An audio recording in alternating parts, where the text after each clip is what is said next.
Good evening. I'd like to call the April 6, 2026 meeting of the City of Huntington Board of Zoning Appeals to order. Miranda, would you conduct the roll call, please? Norris Friesen, Present. Ashley Allen, Present. Christopher Penny, Present. Tanner Babb, Amy Richard. Present. At this time, I'll entertain a motion for the approval of the minutes from the previous meeting.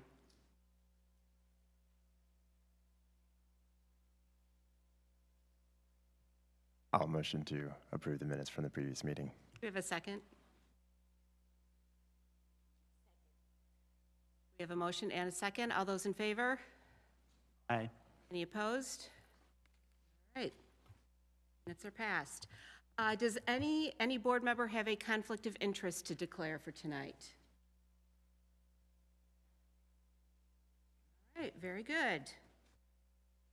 We will begin with docket BZ 26-007, application filed by the Beldis Corporation on behalf of the Otis R. Bowen Center for Human Services, requesting a variance from development standards to allow a dynamic sign on property located at 1107 Otis Drive.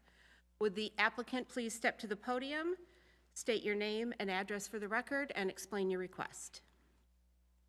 Good evening. My name is George Baldus with the Baldus Company, 440 East Brackenridge Street, Fort Wayne, Indiana, 46802.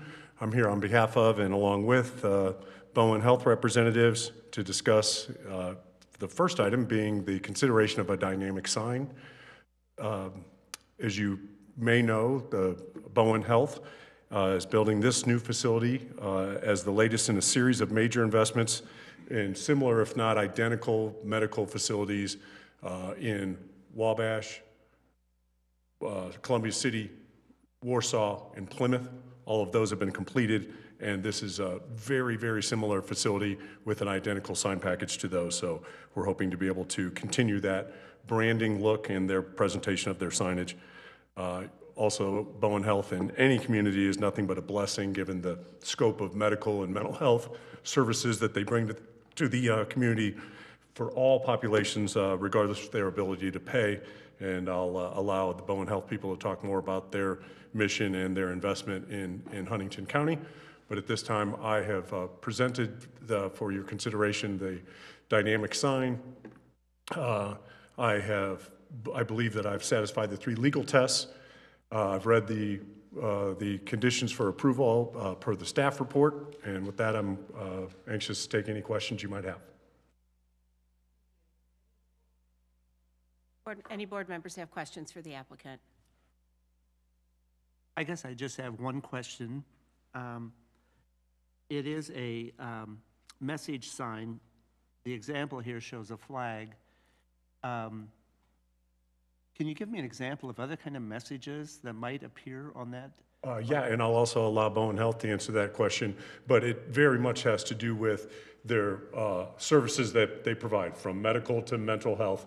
We're also aware that in Huntington County, that message is not allowed to be dynamic. It's allowed to be a still message. Right. It needs to play for 6 seconds, Right. and that's what they've done in other communities. So consider a typical print ad where they would talk about their scope of services or particular services, and also promotion within a particular community, and that's what would be playing on the sign. Okay, thank you. You're welcome. Questions? All right, thank you. Thank you. This time, I would like to open the meeting to the public. If anyone wants to speak for or against the request, please come forward.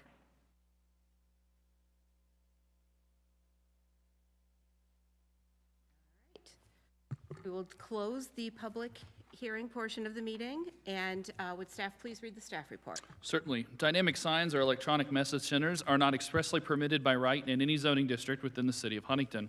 Allowable on a case-by-case basis, this permits the board to weigh the potential impacts of adjacent uses and evaluate the necessity for such a type sign with an underlying interest in safety in mind. The BZA's review should also center on, among other things, the size of the sign and the frequency of the message change. The subject property is located on the north side of US 24 between County Road 200 West and State Road 9. Otis Drive, a new roadway, is being constructed as part of the clinic project that is currently under construction. The property has 119.5 feet of undeveloped frontage on State Road 9 and more than 2,600 foot of limited access frontage on US 24. Direct access is provided from County Road 200 West at the northern edge of this property, as far away from the signalized intersection as possible. Subject property is comprised of a 59.368 acre undeveloped, unplatted real estate. The southwest corner of the site contains a utility easement, features a sanitary sewer lift station. A 20-foot internal access easement also exists on the real estate, although that easement is largely moot given the consolidated ownership of the entirety of the acreage and development of this new potential public roadway. While the subject site is nearly 60 acres in size, the proposed medical office building only seeks to utilize approximately 6.4 acres in the southwest corner of the site. At 21,220 square feet, the medical office building with 142 parking spaces is currently under construction at this location, as noted. In the immediate vicinity, the property is surrounded by the following land uses. To the north, residential dwellings and agricultural land in the county. To the east, a string of suburban residential lots on both sides of State Road 9 in the county. To the south, a hospital, YMCA, nursing home, and church across Highway 24. And to the west, residential dwellings and agricultural land in the county.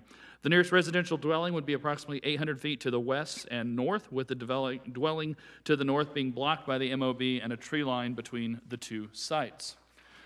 The applicant's proposal, the applicant seeks to install a two-sign style dynamic sign at this location along US 24, approximately 730 feet east of County Road 200 West and perpendicular to the US Highway.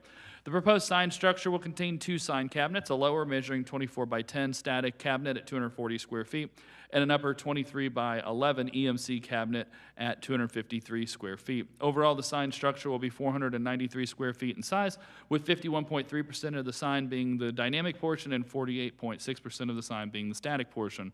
The sign would be 33 foot 1.5 inches tall at 8 foot off the ground, with a brick base and embellishments up one side.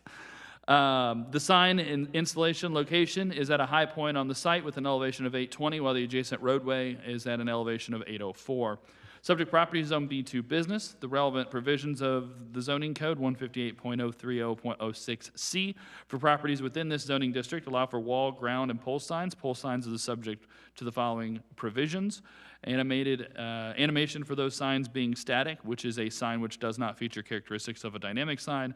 Maximum area 81 square feet, maximum height 40 feet tall, maximum sign clearance 8 feet. That being the smallest vertical grade. Minimum setback is 5 feet from any property line and is permitted to be illuminated. Property was rezoned prior to annexation by the County Plan Commission under docket PC 99006 from agricultural to general business. And as part of that rezoning, written commitment Plan Commission commitment 99001 was required, which prohibits the use of the property as a truck stop. Docket BZ 24008 was granted by this body for a special exception for a clinic, and that was approved subject to a traffic study. That has obviously been completed and satisfactory, hence the construction of the MOB. Since 2010, dynamic signs within the city of Huntington have been considered by the BZA on a site-specific basis through the variance process. A review of all prior cases results in 20 dynamic signs that have been considered by the BZA, 18 of which have been approved with strict conditions governing the execution and operation of signs. I will note that those figures do not include the prior meeting. This would have been at the beginning, so there was probably a +1 on each one of those. I just realized that. The denial of 2 prior dynamic sign requests in 2017 and 2023 were for dynamic sign proposals within established residential neighborhoods. The 18 signs, not including last meeting, that have been approved were located within established commercially zoned areas or along major high-traffic roadways. Of those, 4 were in areas where residential uses were nearby or adjacent. All other locations were along busier roadways. Notable was that 2 of the 4 signs were upgrades to existing legal nonconforming dynamic signs, so they were not being newly introduced into a neighborhood. The other 2 signs were for higher traffic count locations, and the dynamic portions of those signs comprised between 25% and 38% of the overall sign area. The history of related approvals and denials thereby establishes the current precedent concerning dynamic sign requests by this body.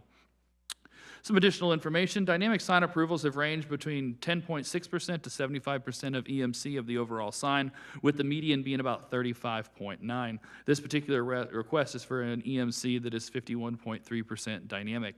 As the board is aware, each approval must be monitored, and dynamic signs represent a unique compliance challenge. The department aims to revisit each site annually to check compliance when compared to other BZA approvables. Programmable signage has a higher problem rate in adhering to the conditions of those approvals. If approved, the board should impress upon the property owner the expectations relating to compliance and avenues for noncompliance, which range from monetary penalties to revocation. In preparation of your decision for variance tonight, staff's prepared some recommended findings. As always, you may adopt staff's findings, adopt the applicant's findings, come up with your own findings, or any combination thereof. Staff finds that the approval will not be injurious to the public health, safety, morals, and general welfare of the community because the proposed dynamic sign will only comprise a portion of the overall sign area. The sign will be installed per manufacturer's specifications and meet Apple safety requirements. The approval will be conditioned accordingly to safeguard against concerns associated with this type of messaging device. Number two, staff finds that the use and value of the area adjacent to the property included in the variance will not be affected in a substantially adverse manner. Staff finds that the type of sign will have no impact on the overall use of the property, as it will remain unchanged. Dynamic signs have existed in this area in growing numbers and directly across the street for the past 14 or more years. Conditions placed on this approval will reasonably mitigate concerns for undue impacts to nearby residential properties, more so than any existing signage. And number three, the strict application of the terms of the zoning ordinance will result in practical difficulties in the use of the property. This medical office facility operates in a business segment where many of its services, offerings, and even providers change frequently, thereby making a programmable sign a logical choice. This request for the installation of a pole sign that will include a dynamic sign as a portion of the overall sign and allow the MOB location to take advantage of modern technologies for advertisement and provide it with a less visually invasive way of advertising a large number and variety of products than through temporary signs. Without adequate messaging conveyance, patronage of the facility may be impacted so severely that its viability to exist may be negatively impacted. Staff recommends, based upon the findings above, staff recommends approval. If the board finds sufficient evidence to approve the request, staff recommends the following conditions. These are your standard conditions, if you will, that you've applied since 2010. That the approval for the dynamic sign only applies to a ground sign a pole sign in this general location. Copy and paste is getting in the best of me. That the message change frequently shall be limited to every 6 seconds. That messages shall not be animated. That includes bouncing, waving, scrolling, or actionable text or images. That the sign shall only advertise on-premise messages. No on-premise messages shall be displayed. So that means other locations, that means community services, those sort of things. And that the sign shall not be used as a billboard, and that is basically meaning that it will not be leased out. NDOT has very strict regulations on billboards along state routes and U.S. highways, so that is for that particular instance. And that is it. Any questions for me? Thank you, Bryn. Any questions from board members?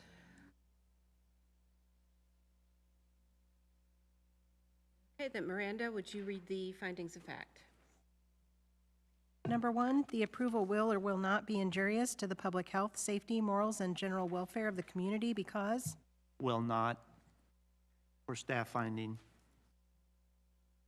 Ashley Allen, Will not. Nori Friesen, Will not. Christopher Penny, Will not. Amy Richard. Will not. Number two, the use and value of the area adjacent to the property included in the variance will or will not be affected in a substantially adverse manner because Will not. Christopher Penny, Will not. Amy Richard, Will not. Ashley Allen, Will not. Nori Friesen. Will not. Number three, the strict application of the terms of the zoning ordinance will or will not result in practical difficulties in the use of the property because Will per staff finding. Amy Richard, Will. Christopher Penny, Will. Nori Friesen, Will. Ashley Allen. Will. I will now entertain a motion to approve or deny this docket. I move that the recommendation approved for staff with the following conditions as identified in the staff report.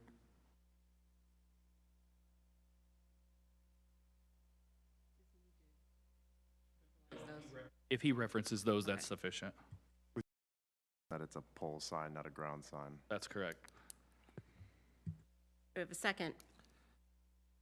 Yeah, I'll second. We have a motion and a second. All those in favor? Aye. Aye. All those opposed? All right, docket BZ 26007 passes. So I don't hear myself, you don't hear yourself in the room anymore, and they turn the volume down, so it's messing with me in the mind here a little bit. So if that's why I hesitate, that'd be why.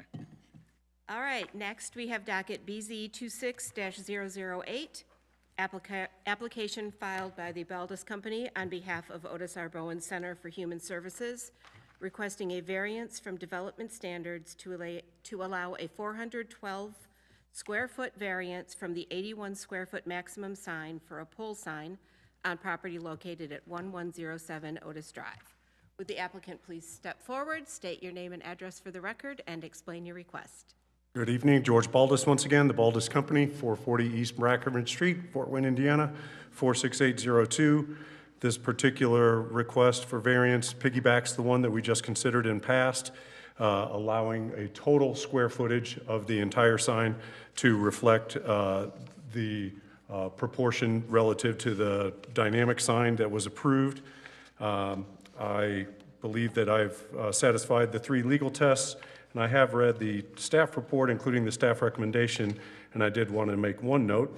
I see that the staff recommendation is for approval of a sign at 405 square feet instead of the requested 493 square feet. That 405 then would be consistent with Parkview Health across the road, so I understand why that is. And then in reviewing the conversation regarding our presentation, we had made note that brand identity and consistency are important things in order to recommend this sign to be identical to ones that we've done at other locations. Beyond that, in order to have since we're requesting the same amount of square footage, consider that every message that the marketing department at Bowen Health prepares, if this is allowed at the requested size, is allowed to be the same. So rather than them having to make separate messages for the Huntington package, they would be allowed to have the consistency that they have now, which is they make a packet of messages on an ongoing basis, which are updated quite often for what we've talked about at the other 4 locations. This would be 5 with plans for growth for more beyond that. So that would be my rationale for why we would request 493 square feet instead of the 405 that was recommended by the staff report. I also did see item number 7 of the staff report did say that the board may consider any size up to the 493 that was requested, and that would be what we would ask for. With that, I'd entertain questions. Any questions from board members? All right, thank you. You're welcome. At this point, I would like to open the meeting to the public. If anyone would like to speak for or against the request, please come forward.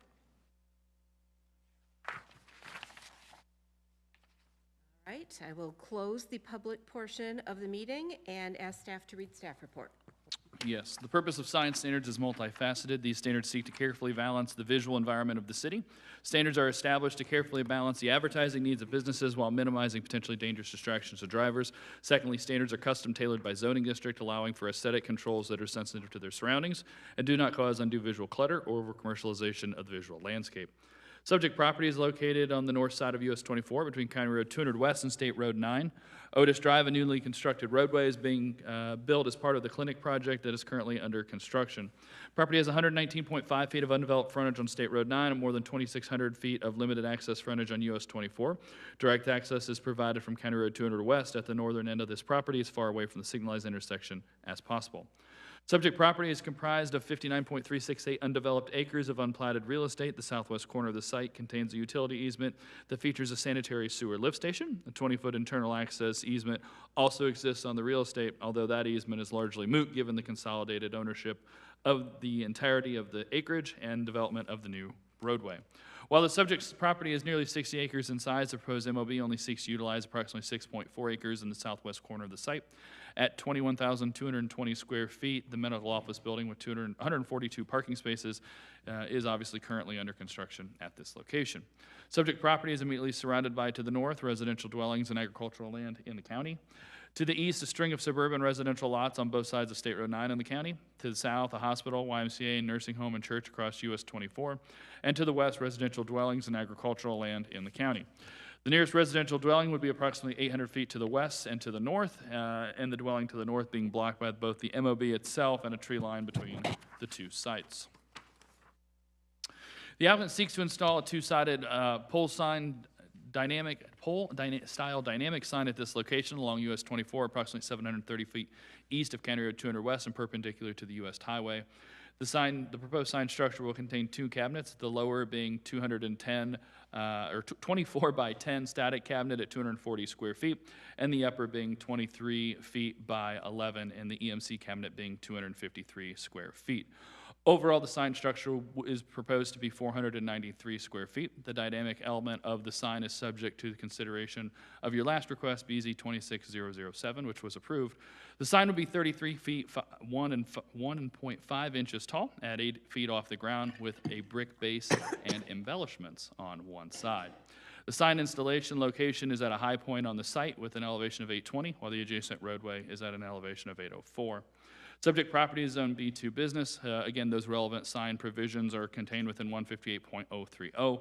Typically, as you're dealing with the area variance, the typical standard is 81 square foot max.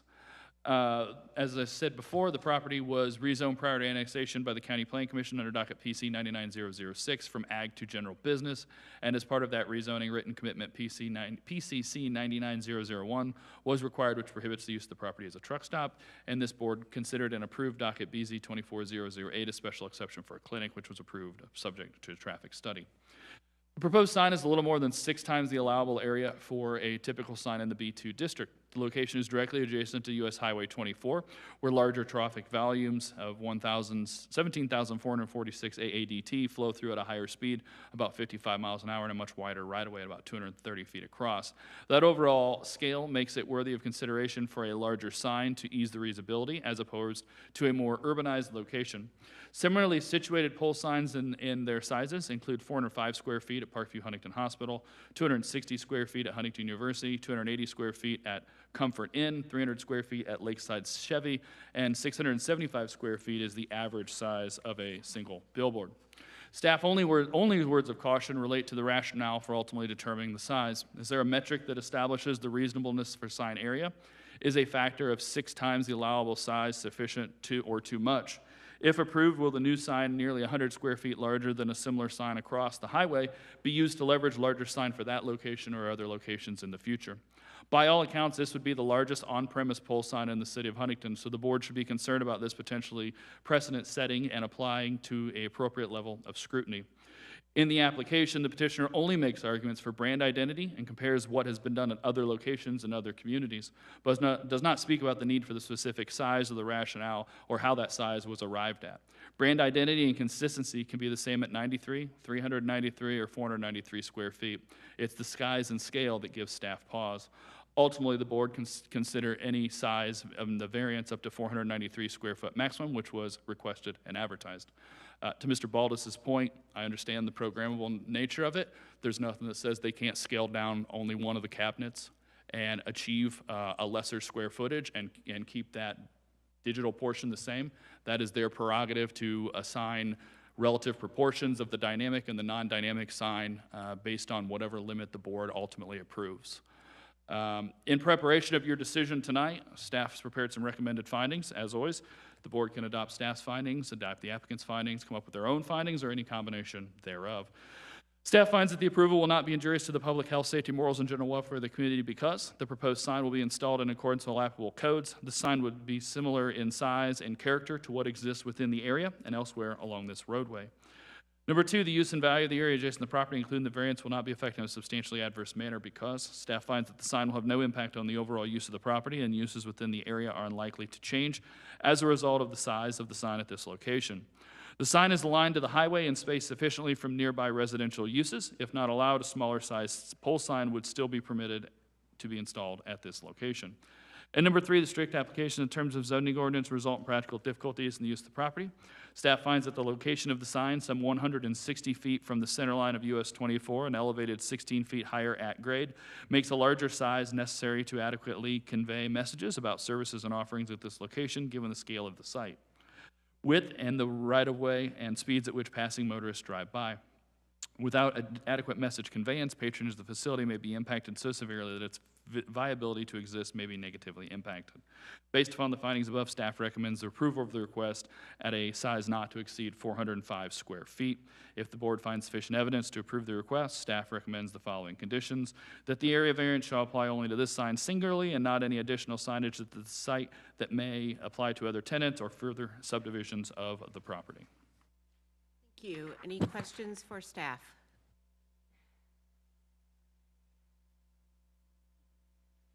Yeah, I have a question. I have a question with regards to the other signs, the 405 square feet at Parkview.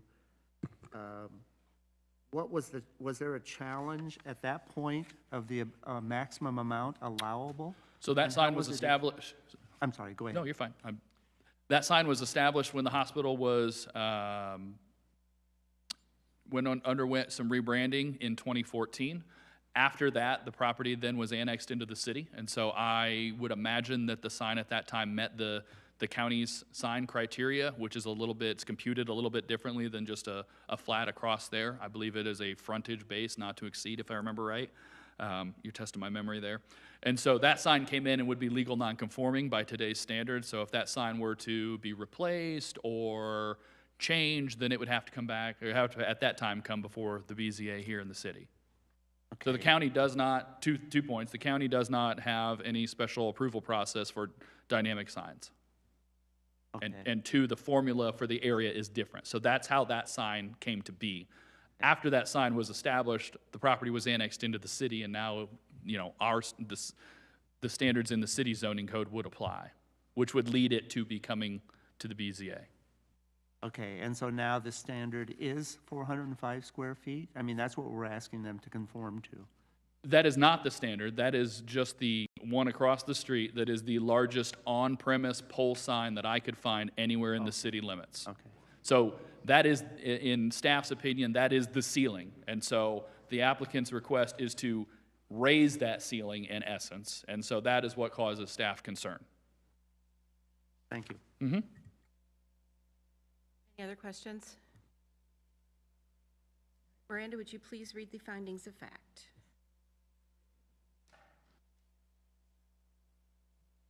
Number 1, the approval will or will not be injurious to the public health, safety, morals, and general welfare of the community because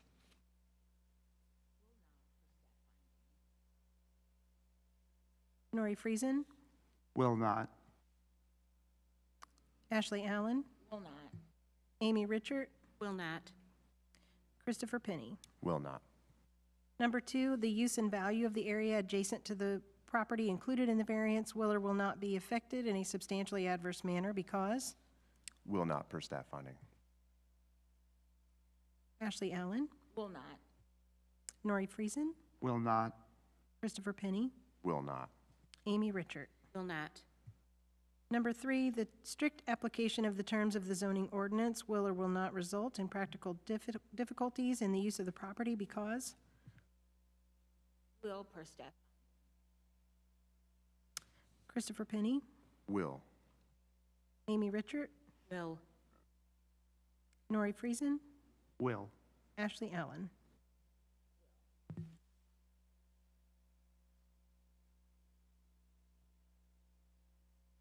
Thank you, Miranda. At this point, I will entertain a motion to approve or deny the docket.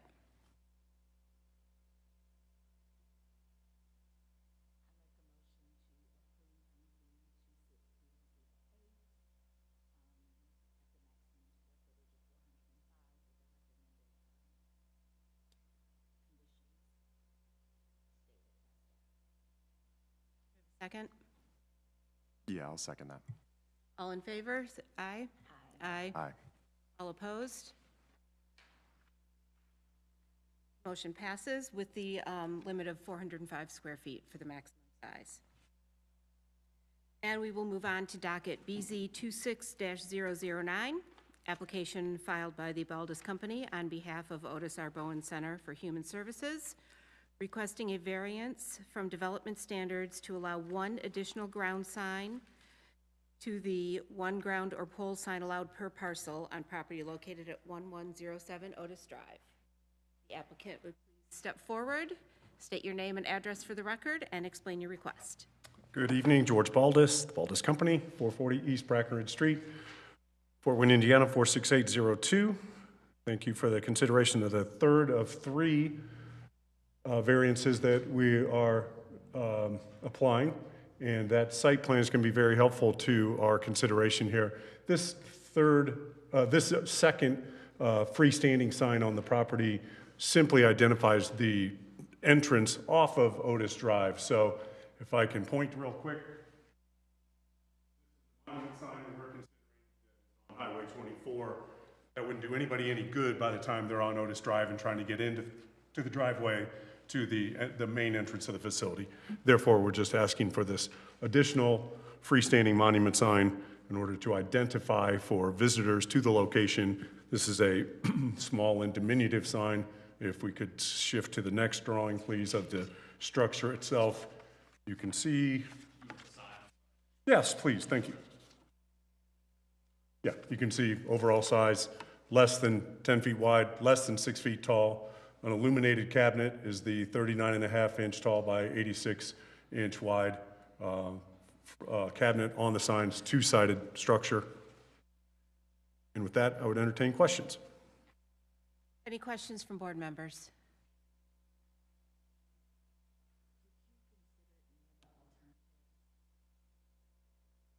Alternatives to this, like alternatives of what we would do about this sign?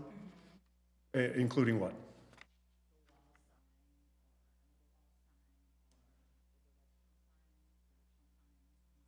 Yeah, in fact, I would consider this a directional sign just because of its small size. If you saw one of these signs in person, it's no bigger than two sections of the desk right there and not much taller than that. So it's a very small sign relative to everything that's going on around it, including the building. And we do have building ID signs, but I don't think that there's any reason not to consider this, and I don't find it to be off-putting in any way with regards to it's not going to be too close to the street, it's not too large, it doesn't block traffic. I'll risk saying that for consistency, we have done this at other locations, but I don't know if that'll get me anywhere, but I will say I don't find that there's any reason to consider alternatives that would be nearly as effective, and I don't find this to be off-putting in any way.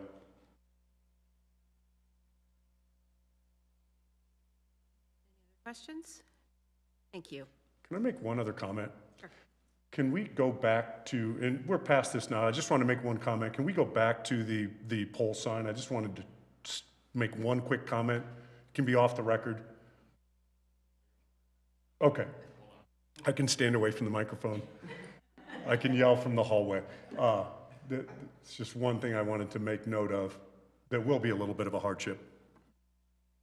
And I know it's already closed.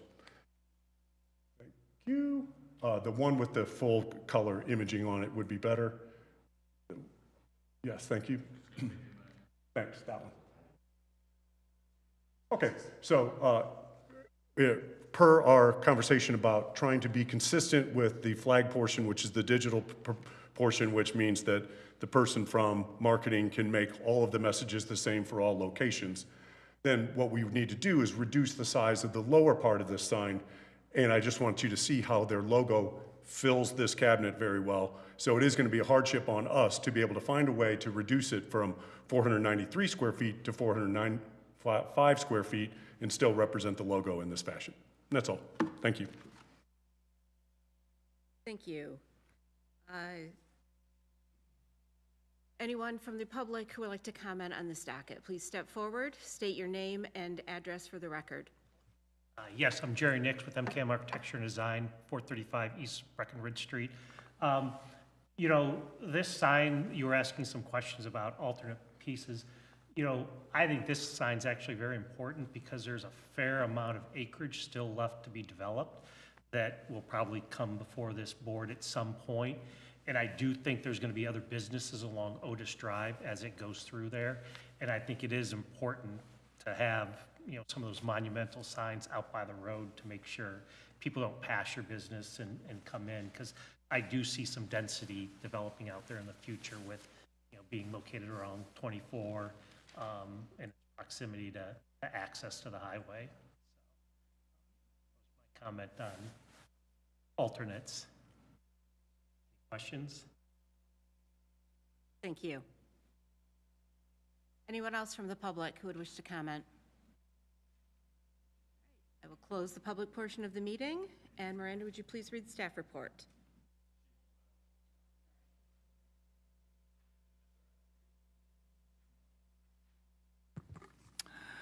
The purpose of sign standards is multifaceted. These standards seek to carefully balance the visual environment of the city. Standards are established to carefully balance the advertising needs of businesses while minimizing potentially dangerous distractions to drivers. Secondly, standards are custom tailored by zoning districts, allowing for aesthetic controls that are sensitive to the surroundings and do not cause undue visual clutter or over-commercialization of the visual landscape. As I previously stated, the subject property is located on the north side of US 24 between County Road 200 West and State Road 9. Otis Drive, a new roadway, is being constructed as part of the clinic project that is currently under construction. Property has 119.5 feet of undeveloped frontage on State Road 9 and more than 2,600 feet of limited access frontage on US 24. Direct access is provided from County Road 200 West at the northern edge of this property, as far away from the signalized intersection as possible. Subject property is comprised of 59.368 undeveloped acres of unplatted real estate. The southwest corner of the site contains a 0.89 acre utility easement that features a sanitary sewer lift station. A 20-foot internal access easement also exists on the real estate, although the easement is largely moot given the consolidated ownership in the entirety of the acreage. While the subject property is nearly 60 acres in size, the proposed MOB development at this site only seeks to utilize approximately 6.4 acres at the southwest corner of the site. A 21,220 square foot MOB with 142 parking spaces is currently under construction at this location. Subject property is immediately surrounded to the north by residential dwellings and agricultural land in the county. To the east, a string of suburban residential lots, both sides of State Road 9 in the county. To the south, a hospital, YMCA, nursing home, and church across US 24. And to the west, residential dwellings and agricultural land in the county. The nearest residential dwelling would be approximately 650 and 380 feet to the north, with the dwelling to the north being blocked by a tree line between the two sites. The applicant seeks to install a two-sided ground sign at this location along and perpendicular to Otis Drive, approximately 503 feet east of County Road 200 West. The sign would be on the east side of the westernmost driveway to the facility. Based on site plans provided, it appears that the sign will likely be located in a planned future utility easement, which may in itself present problems. The proposed sign structure will contain a single static cabinet at 7'2" by 3'3.5" for 23.6 square feet in size. The sign will sit atop a brick base at 28.5 inches off the ground with stone embellishments up one side, and it is further assumed that the sign will be illuminated, as Mr. Baldus confirmed.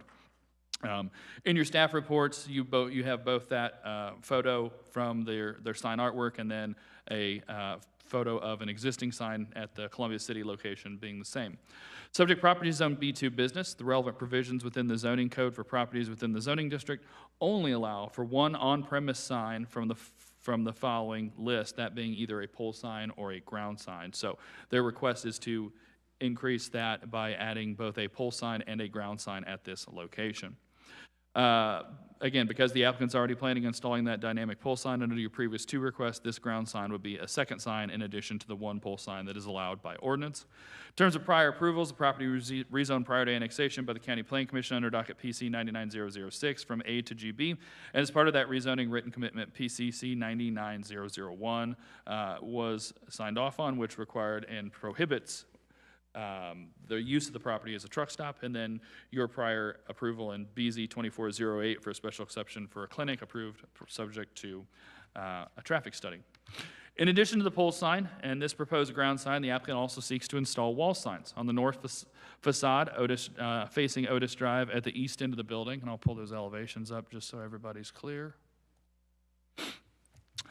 And on the south facade, facing US 24 at the center of the building. The south facade sign will technically count as 2 due to its size, while the north facade sign will be small enough to count as one single sign when measuring the net area. Given the current unplatted status of the land, that affords this location the potential for one remaining wall sign at 49 square feet.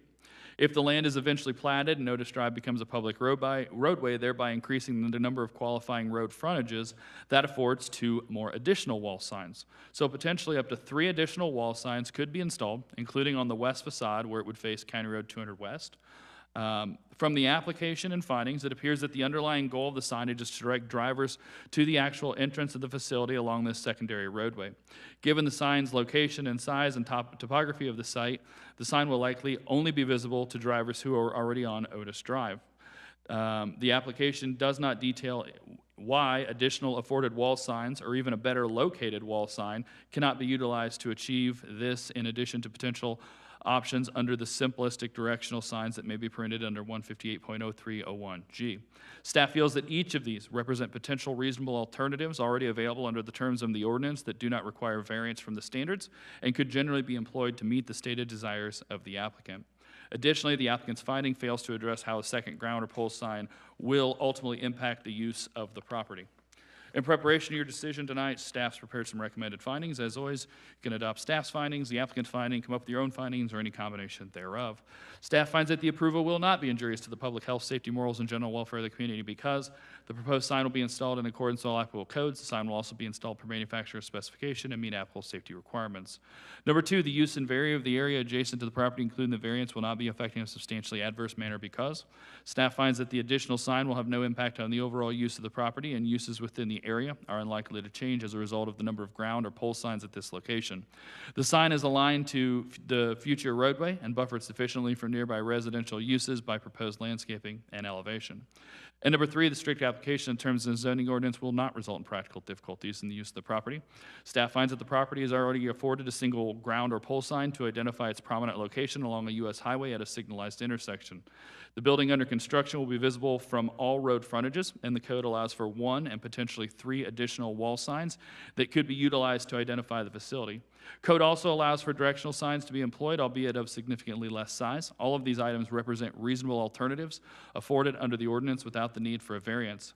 The applicant has failed to meet the burden of proof by illustrating how only 1 ground or pole sign would ultimately impact the use of the property for this use or any potential use, and whether any other reasonable alternatives, including those mentioned by staff, have been explored, and why they may or may not potentially meet the needs of the applicant at this particular location.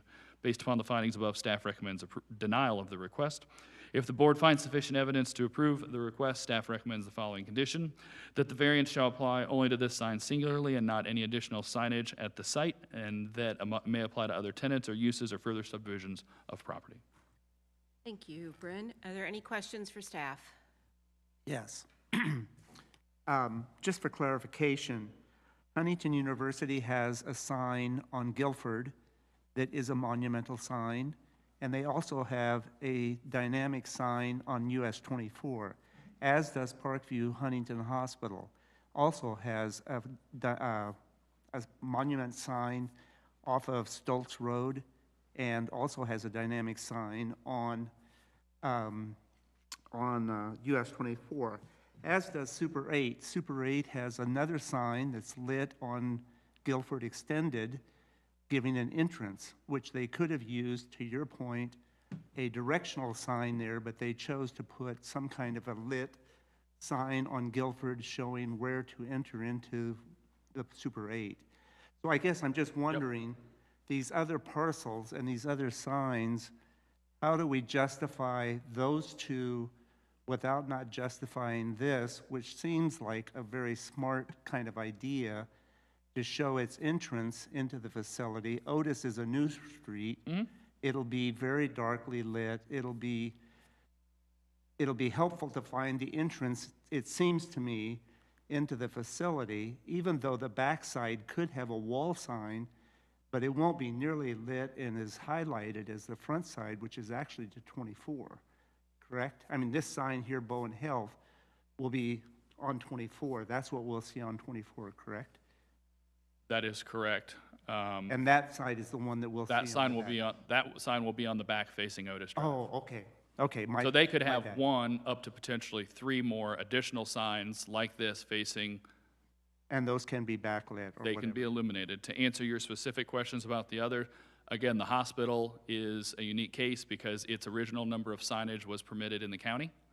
And how they compute that, I can't recall off the top of my head. To the point about the university, you're right, there are multiple signs, but there are also multiple parcels, and signage is afforded per parcel. And so your sign at Guilford and Marilot and the pole sign at behind the Plex are on 2 different parcels of real estate.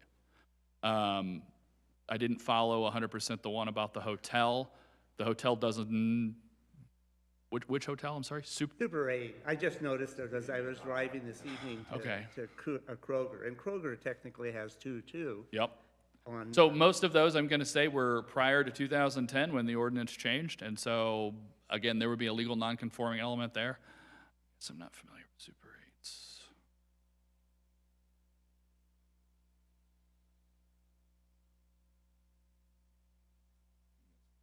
Street view to work here.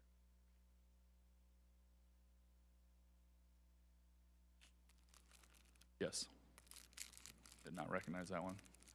I don't, without looking into it, I don't know how that came to be. My guess is under an older ordinance that allowed for multiples. I don't know.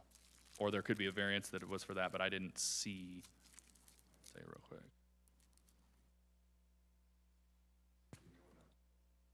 I'm sorry? Do we know when that was built? 1998, if memory serves me correctly.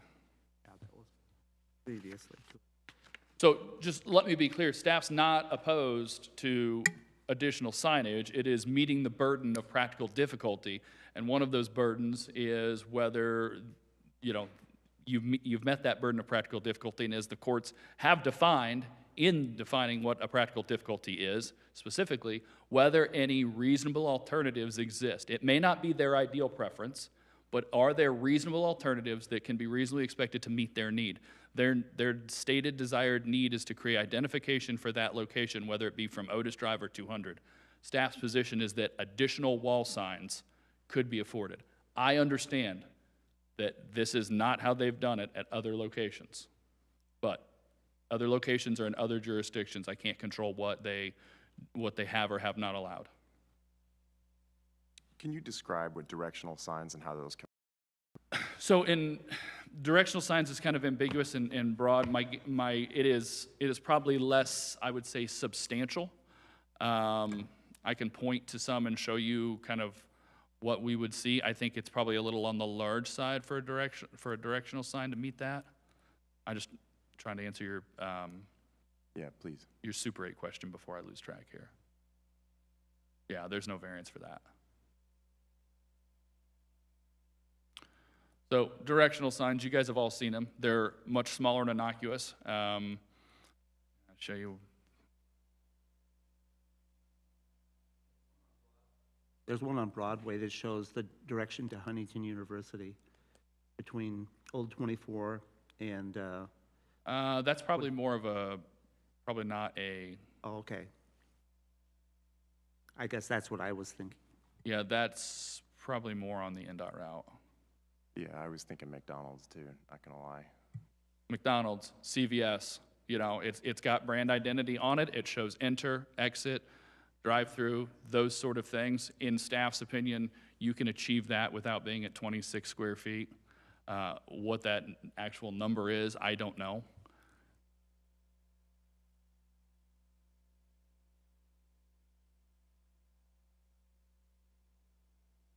The bank has one. It's branded. I think now that you see it, everybody's seen it before, right?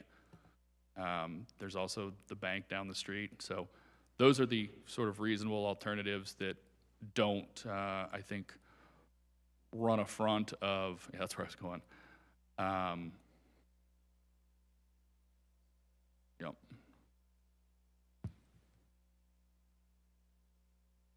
Of the number, I guess to finish my thought, that don't run try to run an end game around the maximum number of pole or ground signs.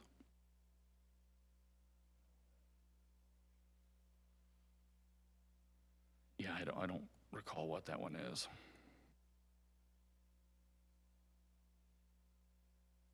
Any other questions for staff?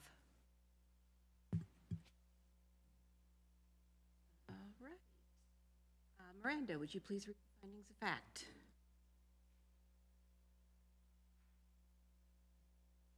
Number 1, the approval will or will not be injurious to the public health, safety, morals, and general welfare of the community because? Will not for staff finding. Nori Friesen, Will not. Ashley Allen, Christopher Penny, Will not. Amy Richard. Will not. Number 2, the use and value of the area adjacent to the property included in the variance will or will not be affected in a substantially adverse manner because? Will not per staff finding. Christopher Penny, Will not. Ashley Allen, Will not. Amy Richard, Will not. Nori Friesen. Will not. Number 3, the strict application of the terms of the zoning ordinance will or will not result in practical difficulties in the use of the property because?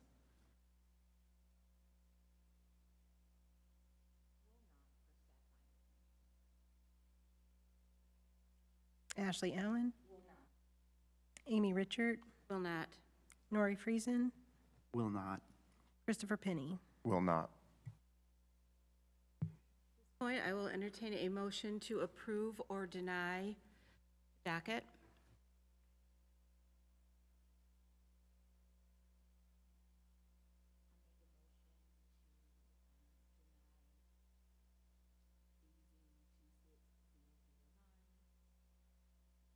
You have a second? Yes, I'll second. All those in favor, say aye. Aye. Any opposed? No. 3 to 1, it's denied. Thank you. All right, we will move on. Are there any discussion items for tonight?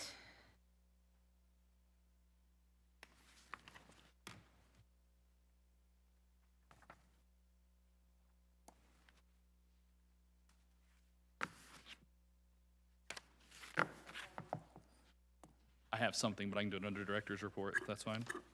Sorry, I didn't realize you were waiting on me. I'm over here just flipping through papers. We have no citizens left, so I'm going to guess there are no items of discussion from citizens. Any items for discussion by board members?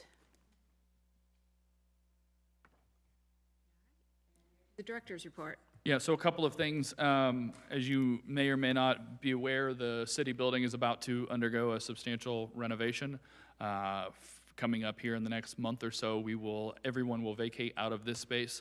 The city has acquired the former Duke Energy Public Service Building at 217 West State Street.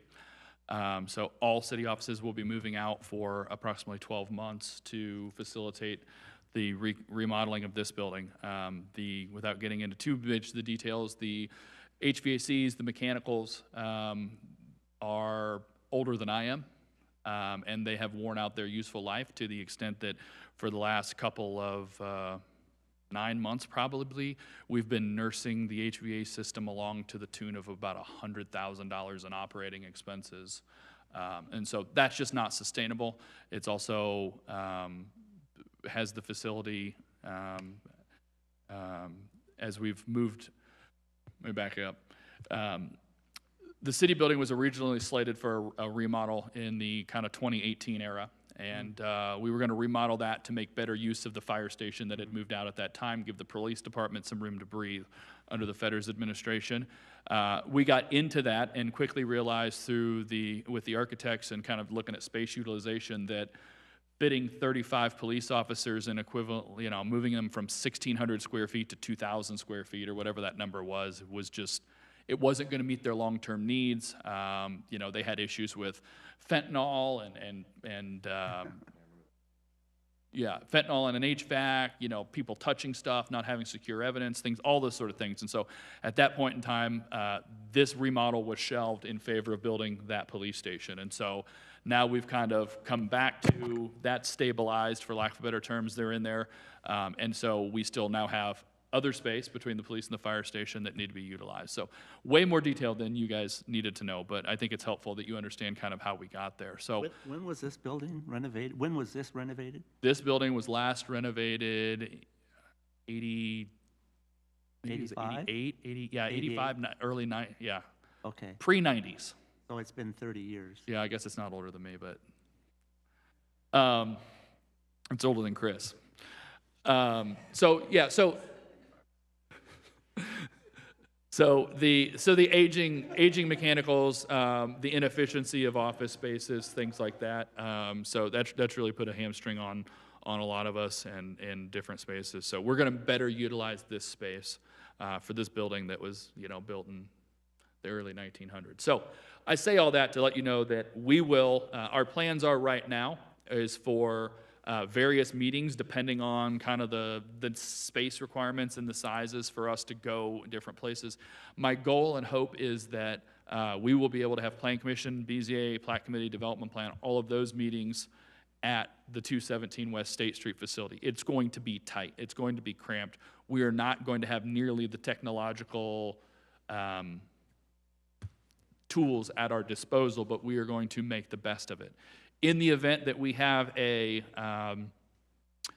very large docket over the next year, we do have the ability to utilize the training room at the police station, utilize other public meeting venues. But again, those are going to be kind of I don't want to say a game day call, because we'll know once we hit the filing deadline. But I guess I tell you all that to say, in the near future, we will be moving somewhere. I will tell you exactly where and for what, and that location may not be on a random BZA meeting that we end up on, but we will do our darndest to make sure that you all are aware that, oh, hey, don't show up to the wrong building that particular night because it's a full agenda or whatever. So I say we all know who will do that.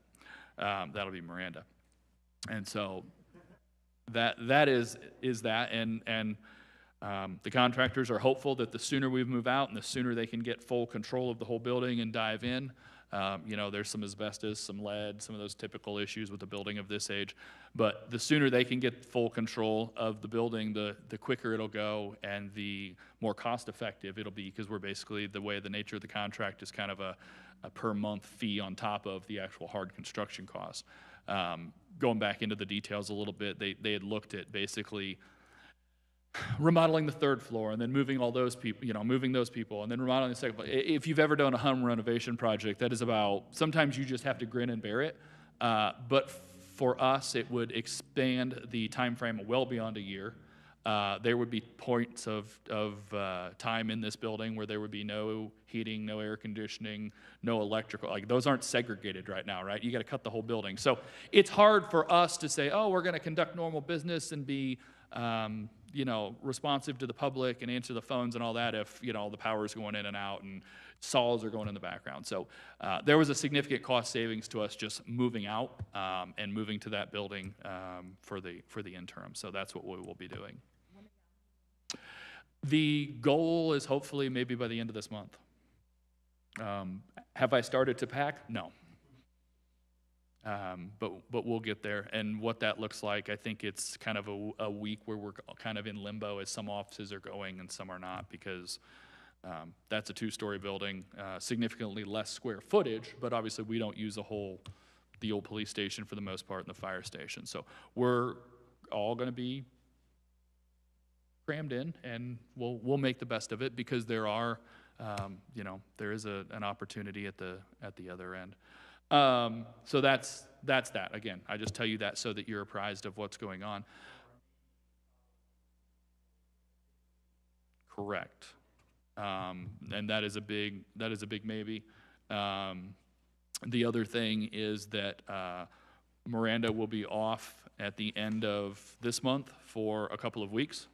And so what that meeting looks like and what we get dockets, whether we have a BZA meeting and I'm over here trying to juggle findings and do all that and do minutes, like, we'll see. There may be a point in time where people are just going to go 2 months without a docket, or depending on the nature of the request, we utilize hearing officer, which isn't typically something that we've done in the past, but that opportunity exists. So with that added twist to it, there may be some things, but I will keep you guys all apprised of that. The other opportunity, I've been at your annual meeting the first of the year, you name me as hearing officer, another opportunity exists that, you know, one of you become the hearing officer, if you guys felt so inclined to that. I'm, no offense to me, I firmly believe that folks should be heard and adjudicated by, you know, the appointed members and not staff, because it just adds another layer. So something to keep in mind if you feel strongly about that. But I think hearing from a diversity of opinions on matters before you is well worth it for all concerned, and it's just not one person, you know. So, but we can look at that. From your meeting last month, I will just give you a couple of updates. The Nazarene Church has pivoted their sign. They've not updone, you are. They've not put the dynamic sign in, but they've moved it. You understand what I'm saying? The back leg became the front leg, and they just flipped it 90 or 180. And so they will then be upgrading to the EMC cabinet. We worked through the folks with Baldus about making sure they meet that 8-foot height, so however they were going to accommodate that. So that is done. They have broken ground technically at the new industrial park for the new facility, but there will be a ceremonial groundbreaking on the 14th, so I believe that's next Tuesday. That'll be a big to-do and much to celebrate. So they've got that. And what else did we have last month? I'm sorry. Culver's open today. How? They were giving something away, yeah. That's, yeah. Adam and I went by there at 1 o'clock, and it wasn't, there were not cars and fender benders, but I think everybody was bracing for that. So they will still be there in 2 months. The newness will wear off, but yes. Culver's did open. They, the guy, Mr. Goins, who was here for your last meeting, said that he ordered the dynamic sign the next day, and it was 5 weeks out. So it's probably coming here before too long. So I think that's one of the last things for them to button up. So we know.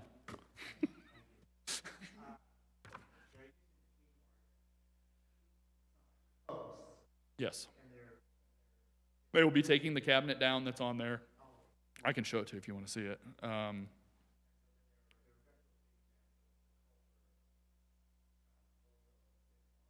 And taking the height down like 2 foot 6 inches because it's too tall. Let me find 26.2.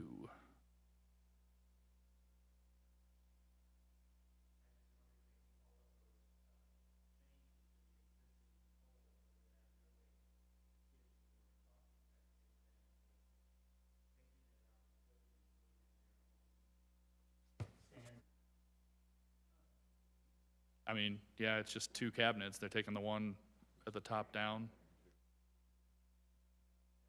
Their call, we discussed both ways. Originally, they'd planned on doing a monopole that went up there. And I said, I just threw it out. I said, could you use the existing ones? We hadn't really thought about that. So it must have either monetarily worked or process worked. I don't know. I didn't get any other feedback. But yeah. Okay, that is all I have. Any questions for me? I'll entertain a motion for adjournment. I'll motion to adjourn. Second? Second. All those in favor? Aye. Aye.